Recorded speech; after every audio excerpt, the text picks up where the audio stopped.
Good morning and welcome to Mental Health Matters. It's a very special day for us today. It is our birthday. We have been releasing show after show after show every single week. So that is 52 shows of new topics based around mental health and well-being, where we can take a deep dive with the experts. And of course, when it comes to birthdays, one of the things we like to do, or any special occasion, is have birthday cake. But yet, if we're trying to be a little bit more healthy, special occasions can be a problem. And that's why we've invited one of our favourite guests back, Dr Helen McCarthy, the appetite doctor, to talk to us about navigating some of those special occasions. However, in those 52 weeks, of course, we have found that there's been loads of new developments in the wellness space, one of which that everybody seems to be talking about are the weight loss injections, and again seemed the most appropriate place to be talking about this. Now, this is one of them. This is Wegovy. This is one of them. This is supposed to be only gettable on prescription from the NHS. However, it is possible to buy it over the counter, costs about 125 to maybe, I think, £200 a month, and you're supposed to go through a whole screening check. Now, I was watching something on the socials where a completely very healthy, clearly works out all the time, doctor explained he was able to get this drug from 3 or 4 different places, and the screening didn't even ask for a photograph or any form of proof. He just put in certain vital statistics, and there the drug came. Now, in my experience, what I did was I put in my real vital statistics, and I am, whilst I'm overweight, whilst my BMI is on the overweight side of things, it is not as far as it should be to get Wegovy without any other comorbidities, without any other diagnostic issues such as diabetes and so on. And yet, here it is. So I wanted to talk to our special guest, Dr. Helen, about this as well, because we know that there are many side effects of this. We also don't know what the long-term side effects are. And the fact that we can get this so easily over the counter really worries me. So let's head over to the main studio. Dr. Helen, it's fabulous to have you on the show. And you are, as I said in the introduction, one of our favourite guests. So thank you so much for being here. Thank you. It's a pleasure to be here. We're going to kick off, first of all, with talking about the fact it's our birthday today. And because of that, I wanted to jump in with special occasions and healthy eating and how hard that can be to navigate, because we're always thinking, oh, it's a little treat. But then, of course, something like Christmas and those things can go on for days upon days. How do we navigate those special occasions if we want to maintain a healthy-ish diet or menu? Well, I think that's a good way of putting it, healthy-ish, because I think it's important not to get into a mindset where you prevent yourself from enjoying things that otherwise would be really lovely events. What can help, I think, is just to be informed about what might be at play when you're in these sorts of situations. So there can be social pressure to eat more, there can be different sorts of pressure to eat differently if you're in eating out, say, and it can be very tempting to be eating lots of sweet treats at particular times of year. So I think it's about overall having a mindset which is about balance and about really, when you are having a special occasion, to really get the most pleasure you can out of that occasion, and that won't mean the most food you can eat. I really like the way you put that about that mindset, because first of all, I didn't even think that, of course, there can be pressure from other people to eat more, because it might be, oh, I haven't seen you for so long, and here I brought you this because I know it's your favourite. And that does make a difference. And you're absolutely right to have that mindset of getting the most pleasure, which is holistic pleasure, and not just what we eat. I love that. And so with this, not only is it our birthday, but of course it's Valentine's Day coming up. So this links to what you said, those gifts of chocolate, those gifts of I bought this because I know you like this. Again, how do we do that? Enjoy it in moderation without being judgmental of ourselves, without being critical of others, without offending other people as well. Well, I think it's partly appreciating and enjoying that whatever it is being given with love. So when you're eating whatever it is, to really feel that that love, as well as enjoy what you're actually consuming, what you're actually eating. And what goes with that maybe is really allowing yourself, when you're having a treat of any description, be really present and aware of all of the pleasure and all of the joy that is potentially in it. Because I think it's easy to get into a mindset where you feel you didn't ought to be having these things, and therefore what you can do is get into a situation where you're eating something, but you're sort of trying in a way not to eat it at the same time. So you're consuming it, but you're sort of either thinking, I shouldn't be doing this, or you're trying to distract yourself from the fact that you are eating it. The downside of that is that you still get all the calories, but you don't get all the pleasure and the joy that you could. So perhaps the biggest thing is, whatever you do have, to eat with presence and awareness and real sense of allowing yourself and embracing such a lovely thing. That makes sense. I mean, if you're going to eat something which, you know, maybe you're thinking, oh, I shouldn't really do it, but at least enjoy it while you're doing it. Yeah. Thank you.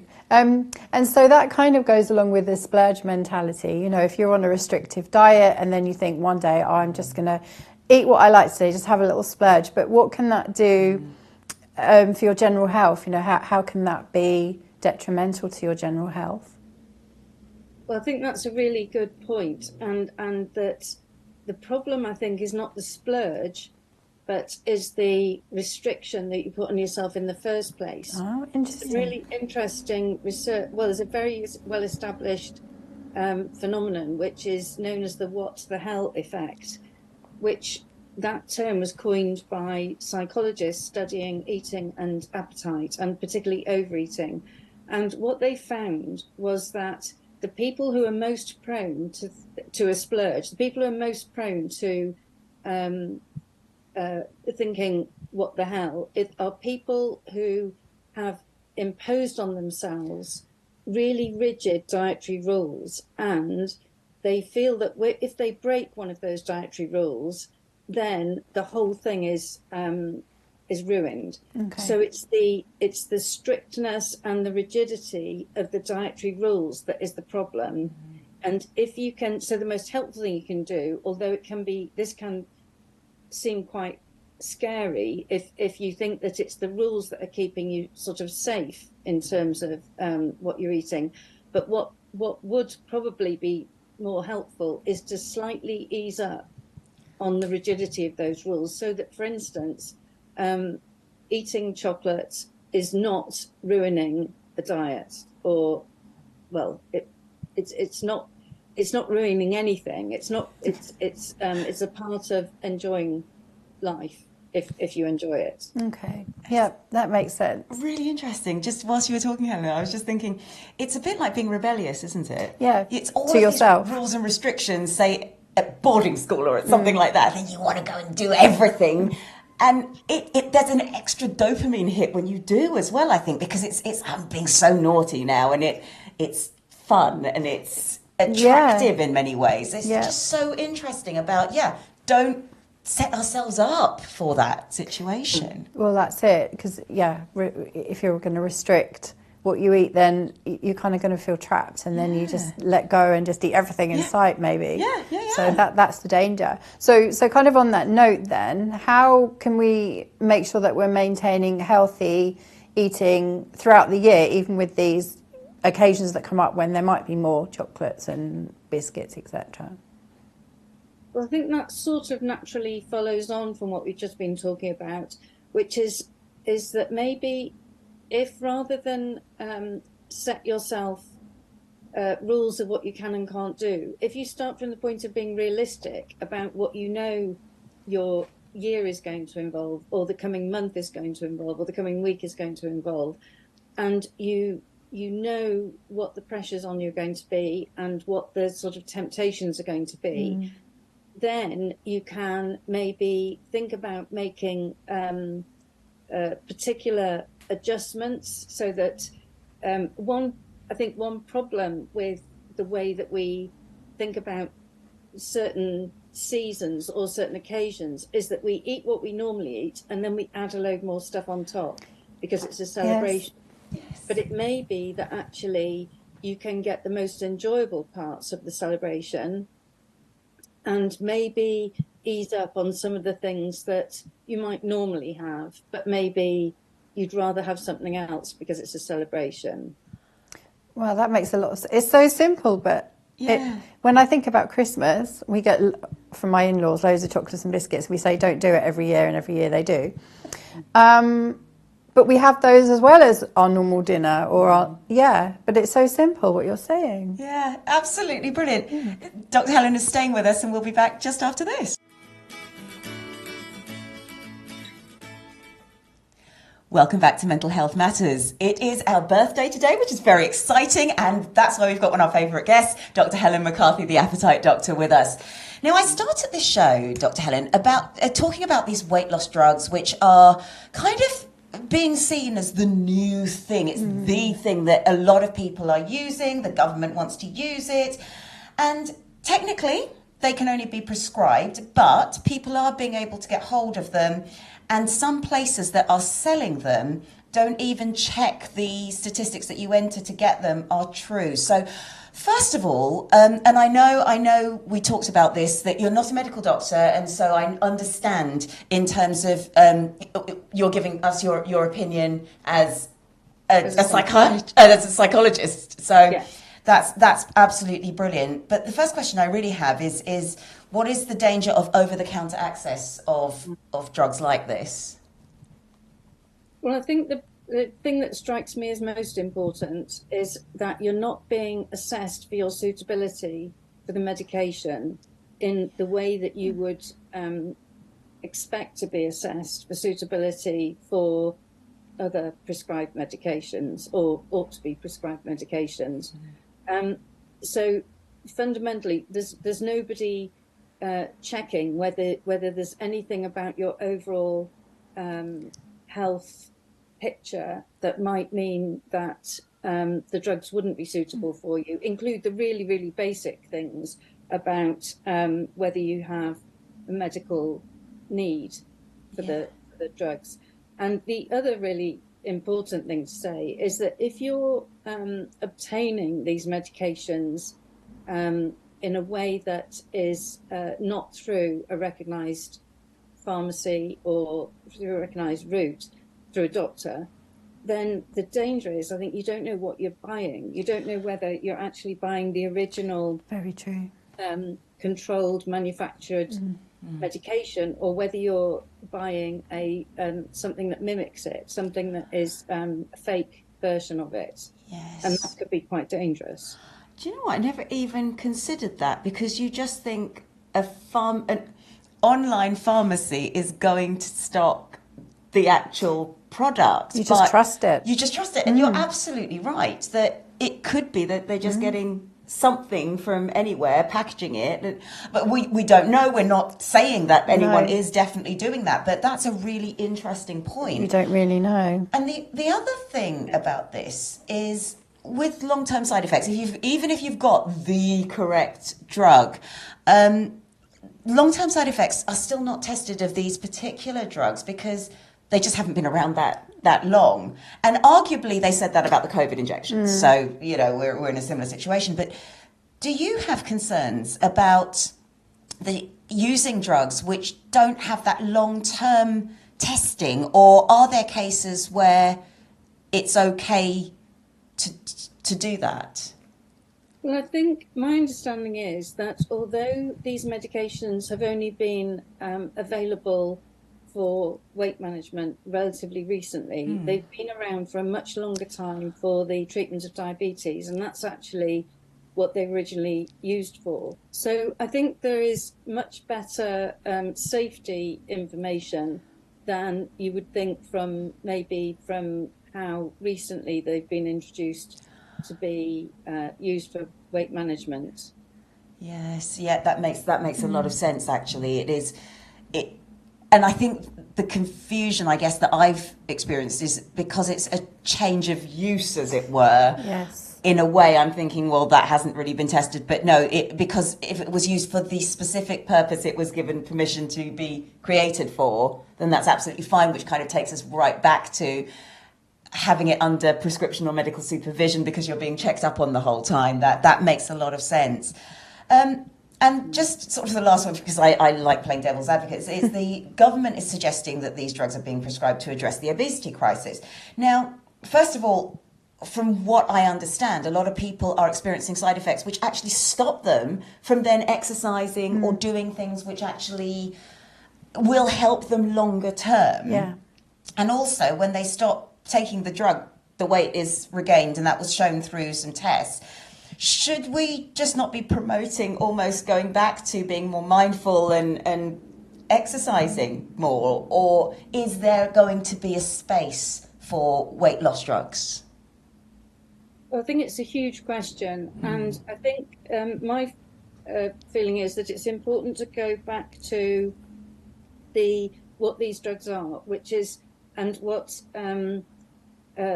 appetite regulation involves. And so in order to regulate the amount that we eat, we have this system of appetite hormones, a really, really complicated system of what you can loosely call hunger signals and fullness signals.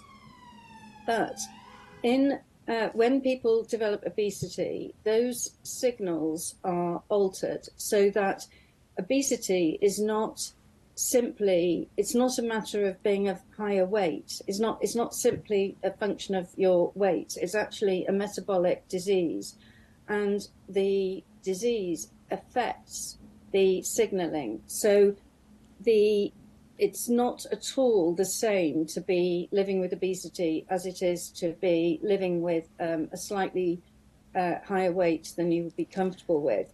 Your body and brain are responding differently if you've developed obesity, so that you may continually experience hunger because those signals are not being switched off, and you may be not really experiencing fullness, so that the drives to eat are very different. So that it's not something, I think that people don't always appreciate, is it's not a level playing field. It's not that everybody has the potential to be listening to these signals in the same way, because the signals vary. What these medications are doing is they are agonists for the pathways that signal fullness. So they are changing what you experience when you eat. So that's a very big difference. And the psychological consequence of these medications, what people describe, interestingly, is a dramatic reduction in what people are calling food noise. So that whereas their bodies and brains have been their bodies have almost been continually signaling find food and eat it and keep eating it, and that generates an awful lot of food noise. The medications, what many people are describing is that when they start taking the medications, what they notice is that mental chatter dramatically drops, and I think that's really striking. I think that actually, again, as you were talking, the fact it's not a level playing field is a huge thing, and I think that's where a lot of the misunderstanding, and certainly where my misunderstanding probably sits, because I, for example, don't have food noise in my head. So my only drive for taking something like this would actually be cosmetic. And that is not, and you're saying absolutely rightly, that's not the right reason, because I have a different capacity to actually manage what I eat compared to somebody who has just got that constant drive, which I know I don't experience. That's just, it's brilliant. Thank you for explaining that so well. That's really, sort of opened my mind so much. Yeah, and also I didn't really realise that there was a kind of a description, for want of a better word, of obesity, like you've explained it. I just thought it was someone that was overweight, but it's an actual disease, which kind of puts a different light on things. What's the danger of weight loss goals for health reasons as opposed to, wanting to lose weight for cosmetic reasons? If we're talking about weight loss medications particularly, I think that there's that really shines a light on how unhealthy it can be to be striving to lose weight if you are actually a sort of what's considered to be a healthy weight, whatever that means. Yeah. So for people who'd be considered to have a healthy weight, doing things to lose weight can be a really unhealthy thing to do, because it can develop a pattern of really unhealthy obsession with food and with dieting and with weight loss, where the weight loss can become a focus in itself, taking you away from what it is that would be healthy in life. The other thing about the distinction between health and cosmetic reasons around weight loss is that if you are at a higher weight, or if you are living with obesity, then it's likely that feelings about your appearance and how you look are actually very tied up with your health in the general sense of health. So include your overall sense of well-being is likely to be affected by how you feel about your weight, and not just about how you feel about your weight, but about because we live in a society where lower weight is so valued over higher weight. You're dealing with other people's perceptions and prejudices about what being a higher weight means, and there is a really quite shocking level of stigmatization of people of high weight and people living with obesity, which I think can only be helped by us all educating ourselves about what influences what we weigh. I think this really shows the importance of having somebody who understands the psychology of this, talking about weight in general as a concept, as a societal concept, if nothing else. And it's so helpful. Thank you, Dr. Helen. There's so many aspects to it. It's physical and psychological and everything in between. Yeah, so thank you. So on that then, how do you help people change their mindset with their eating habits and taking a healthy approach to their diet?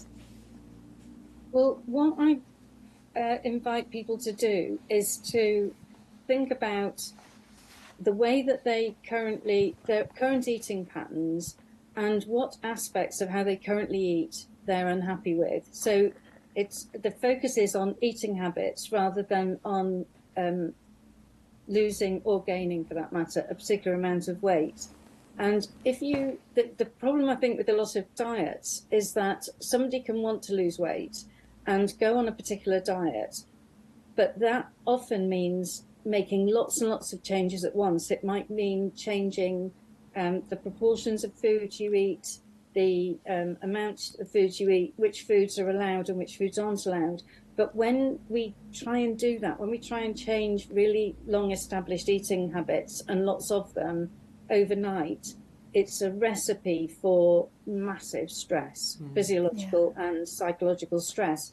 So my approach is very much start where you are now, look at the eating habits that you consider are not helping you. So it might be things like eating beyond the point of fullness, or it might be emotional eating, or it might be eating things just because you've seen them. There's all sorts of particular habits. Yes. Snacking in the evening when you're not hungry. But if you can identify the range of habits, the number of habits that you're not happy with, and then you tackle one at a time, and you expect obstacles. You don't expect it to go completely smoothly, because it's very likely that when you try and change something that's established, it was established for good reasons. So when you try and change it, you're likely to hit at least some obstacles or snags. So it's that sort of general approach. That's brilliant. I absolutely. We're keeping Dr. Helen with us, and we'll be back just after this.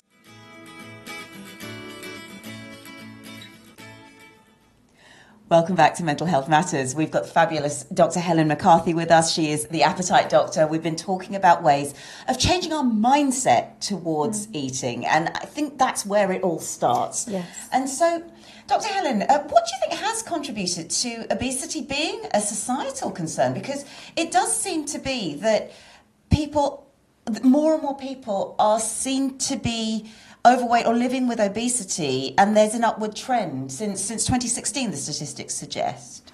The rise that has been pretty inexorable for a number of years now has now levelled off and has actually probably peaked in Europe.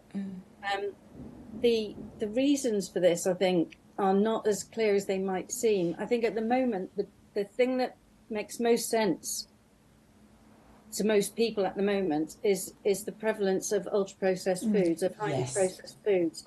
Now, that may well have a part in our rising overall average rising weight and the increasing levels of obesity. But in 2022, there was an international meeting of world experts on obesity who came to London to the Royal Society and spent 3 days, all giving presentations on different aspects of their research on obesity. And their aim at the end of the 3 days was to come to a consensus of what caused obesity.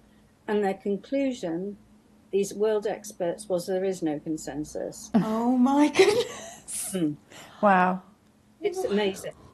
So those are people right at the top of the field. And most of them are biologists. The presentations were absolutely fascinating on all sorts of theories and aspects of what might be contributing. I mean, one thing we do know is that there is a genetic component to obesity. Another thing is that there are many, many different phenotypes. There are many different presentations of obesity. It's not just one condition. And the other really striking thing is how closely obesity levels parallel socioeconomic status, so that it's very linked with poverty. That's really interesting. So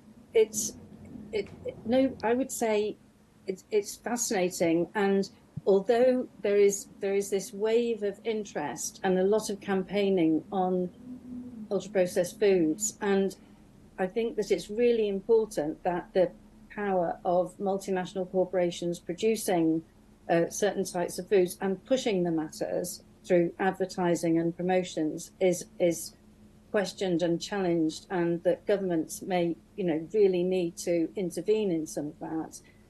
It's probably not going to be the sort of simple answer that it might seem. That's so important, actually, to recognise, because I agree with you. And another challenge to these multinational corporations is the, buy one, get one free kind of thing, where you end up buying more than you need and therefore consuming more than you need, and so on. But another thing that I know is another cause, at least that's talked about, is stress. And I know we're very stressed in this world right now. Do you mind just sharing how stress can also be a contributing factor, please? Well, there are two things occur to me immediately. One is that stress alters, we were talking about the appetite signaling, the links between the gut and the brain. Stress alters that signaling so that the typical response to a new acute stress, if something stressful happens, the typical thing that people do is to go off their food. Yeah, but what's really, really interesting is that when people experience chronic stress over and over and over, either through childhood, it could be, any number of reasons for chronic childhood stress, or later in life, it could be as an adult you're experiencing it. Something that seems to happen is that response to stress is sort of flipped over. It's like it reverses, so that the response to new stress, if you've experienced chronic stress, is more likely to be that your appetite is in effect switched on rather than switched off. So that's interesting, I think, because that suggests that there's a role for chronic stress in driving stress-related eating. And if you haven't experienced chronic stress, you're more likely to have this typical response to new stress, which is to go off your food. Wow. Gosh, there's two types of stress, and it affects you two different ways in terms of appetite. Gosh. Yeah. And that would also then link with socioeconomic status, because I guess the experiences you may have had would possibly contribute to chronic stress as well. This is fascinating. It really, really is. Really, really interesting. Yeah. Because actually, you're right. Because financial stress, yes, obviously, is a very powerful, stressor, and it may lead to other stressors showing up in somebody's life. Yeah. So that might link back to why there's been a rise since 2016, because the kind of cost of living rise sort of began about then. We had austerity and then all of that. So, wow, very interesting. So what other health factors are there that we should think about in terms of being healthy long term, rather than just diet alone? Because, there is a big obsession about diet and different diets. But what else should we be thinking about? The big things that influence our health and well-being, apart from food, are social connection and relationships. So particularly spending time with people who make us feel good. So obviously spending time with people where we end up feeling rubbish is not conducive to positive health, but being able to spend time with people in enjoyable contact is really, really good for health and well-being, as is time in nature, or green spaces. So being able to connect outside, particularly with nature, is really good for our health and well-being. And the other obvious one is movement. Moving, and which you would call exercise, but any form of movement would be on that list. I've probably missed some important things there, but those are the ones that immediately. No, those are great.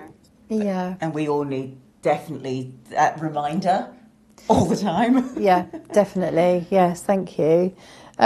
Something that you have mentioned is kind of being in tune with our own appetite signals. What are the benefits of being more in tune with our body and what our body needs? If your appetite signaling is working okay, so that you can detect increasing fullness when you're eating, and you can notice feelings of hunger that come and go between meals, then something that's really helpful about connecting with those signals is that if you allow yourself to eat just to the point of being, say, just full at each meal time, and then you have a gap between meals, you're allowing your body to have a break from digesting. And in that break, what's happening is that your body is shifting from digesting food to repairing itself, or repairing cells. So there's a very basic health benefit there. And then there are other benefits too. I'd say that one thing is that if you're eating in tune with the amount that you need, and you have previously been eating more than you need, you're probably going to save money. If you keep eating the same food but reduce the amount down to what your body needs, that's where the savings will come.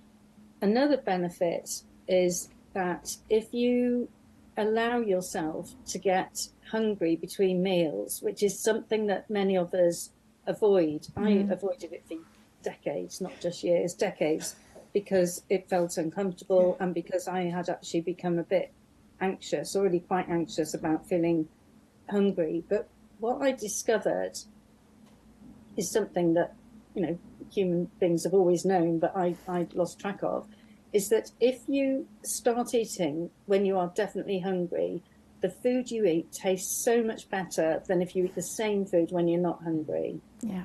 So it's like you get so much more pleasure and joy from what you do eat. That's a really good tip, actually, as well. Yeah, definitely. Yeah, thank you. So, do you have your top 3 tips for reconnecting? Yeah, I think my top 3 tips for reconnecting would link with what I said earlier about the approach, which is to focus on changing one thing. So maybe if you've been an example would be, if you've been eating meals that are larger than you need, what you might want to focus on is stopping when you're just full.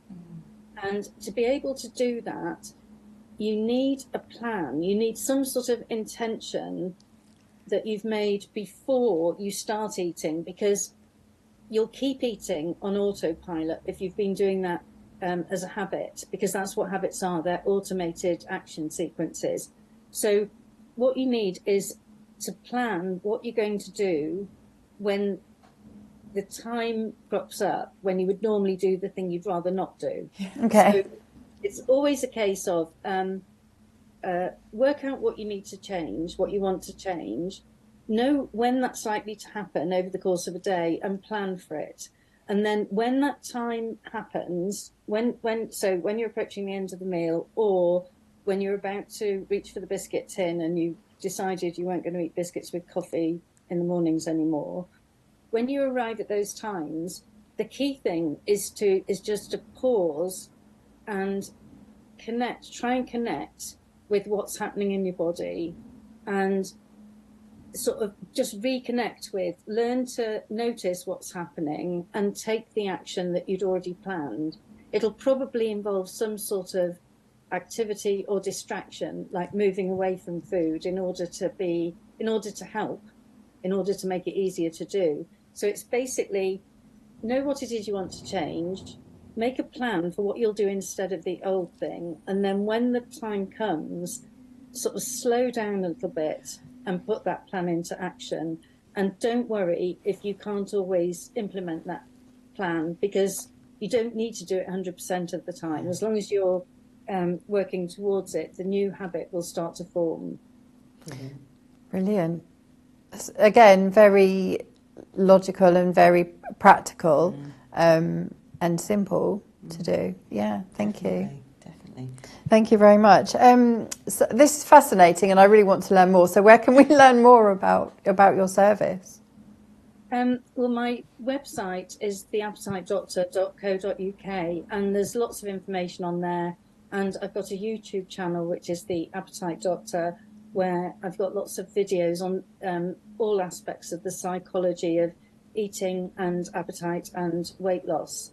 Because as a psychologist, I'm really keen to share things about how psychology is so much part of the picture of how we eat and how we get into patterns of being unhappy around eating. But we can change those. I think that's really come across so well today, how really important and essential a psychologist's mind is when it comes to talking about this, especially when it comes to obesity, because I think we just go, oh, obesity, that's a weight thing. And it's not, it's a psychological thing. It's almost a symptom of a psychological disorder or issue that maybe if we gave it a different name, it could actually help us deal with it a lot more. I think it's just it's been brilliant. Thank you so much. As always, Dr. Helen, please do come back on the show again. It's a pleasure. Lovely to see you. You too. You too. We'll head over to Business Boost.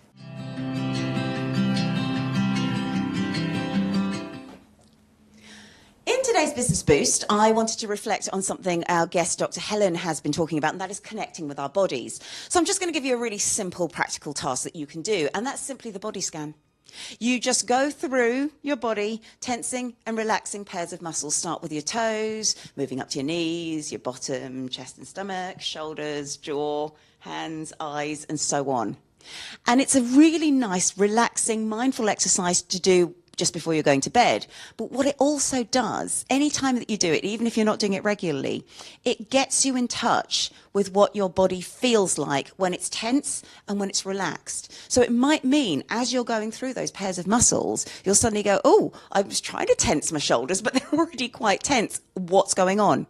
It just allows us to become that little bit more sensitive to what our body is trying to tell us. Because often, even though our mind is saying, oh, it's fine, I can do this, I can carry on, I know what's giving us our narrative to listen to, it's actually our body that is there really trying to signal to us that, hang on a minute, we do need to take a step back. So try out that body scan and let us know in the comments how you get on.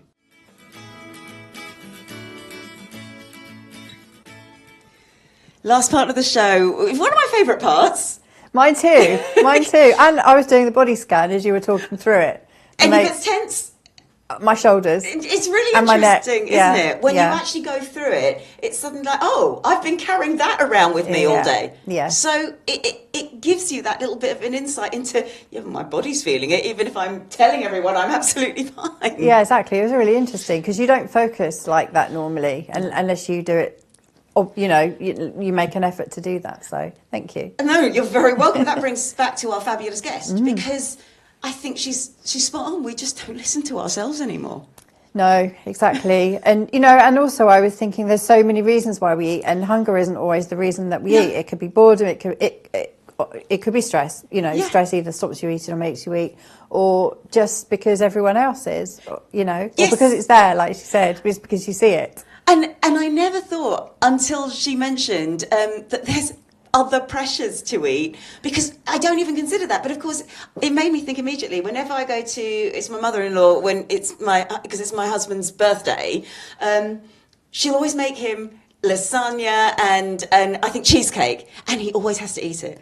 Even though he might not. And extra. Oh, wow. So it's not even, he can finish his plate, but if there's any left, he needs to finish it because that's his favourite meal.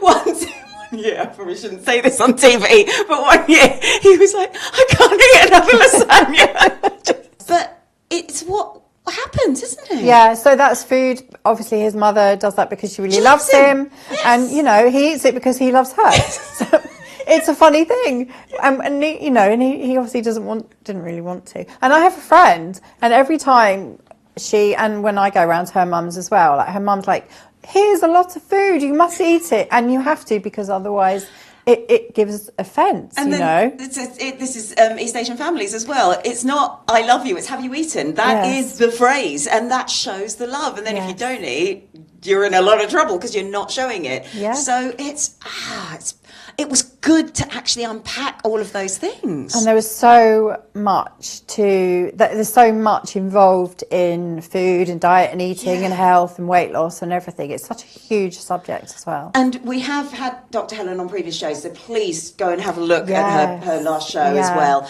It's brilliant. One tip to take away, what are you going to put into action? I think just really think about what I'm eating. Our thing we do at home, and it just breaks all the rules, is eating in front of the television. Yes. Because you focus on what you're watching, you don't focus on what you're doing. So I know that, because my husband cooks most of the time, and I know that our dinners are probably too big, you know, but we finish them because you're on autopilot. Because you're not thinking. Yeah, so that's what I'm going to take away, is think about what I'm eating, and if I don't need to finish the last third, don't finish the last third. Yeah, and I think for me, it's actually going against how I've been brought up in many ways, and that is showing love through food and almost feeding other people if they really don't want it, but they're too polite to say no. It's just quite important to recognise, you know, hold back. They can say no, it's all right. So, yeah, gosh. Yeah, interesting. What a fab show. Yeah. Oh, my goodness. Well, let us know if you've made any changes in the comments, and have a healthy week.